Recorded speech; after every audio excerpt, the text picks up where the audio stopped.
Lego is a global leader in the toy industry, and chances are you have seen their iconic interlocking brick toy at least once in your life. In 2003, Lego was just weeks from collapse, not because of competition, but because they got too creative. But which decision and business strategy made Lego a billion-dollar empire today? Lego's comeback is still studied in business schools, but why? I am going to answer this without wasting even a single second. Lego began in 1932 in a small Danish workshop run by a carpenter named Ole Kirk Christiansen. He used to make wooden toys in his shop, but then a tragic accident happens. Not once but twice, his shop was destroyed by fire. But he rebuilt it again and again. That never give up attitude became the DNA of Lego. By the 1980s, Lego was one of the most trusted toy brands in the world. Now, if you don't know what Lego is, it's a toy manufacturing company, and their top famous toy is small, colorful plastic blocks that can lock together like a puzzle. They come in different varieties. Maybe you have ever seen it or even played with it. But by the late 1990s, something changed.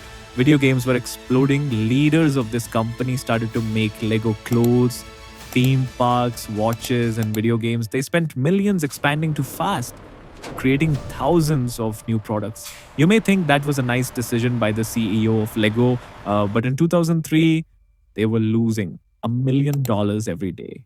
Debt was piling up, and the company almost collapsed.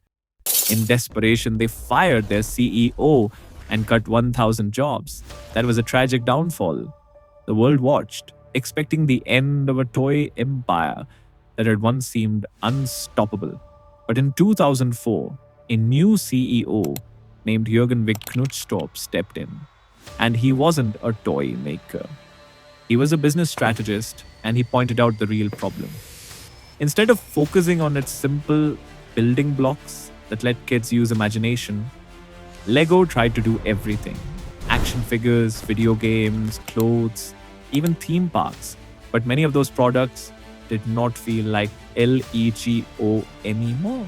That was Lego's biggest mistake. They were trying to be everything and losing focus on its core value: creative building with simple bricks toys. The new CEO cut 40% of product lines, sold off theme parks, and made a bold move, which was collaboration. Lego formed some truly game changing partnerships with famous entertainment stars like Disney, and then manufactured toy sets inspired by blockbuster movies like Star Wars, Marvel, Harry Potter, and more. With this strategy, Lego again exploded in growth. Then came 2014 when Lego launched its first movie, the Lego Movie, which again went super hit. Lego's one of the biggest competitors was Mattel. But with strong leadership and after their Lego Movie became a massive success, the sales and revenue of this company again skyrocketed. And after 2015, Lego defeated Mattel by revenue and became top toy making brand in the world.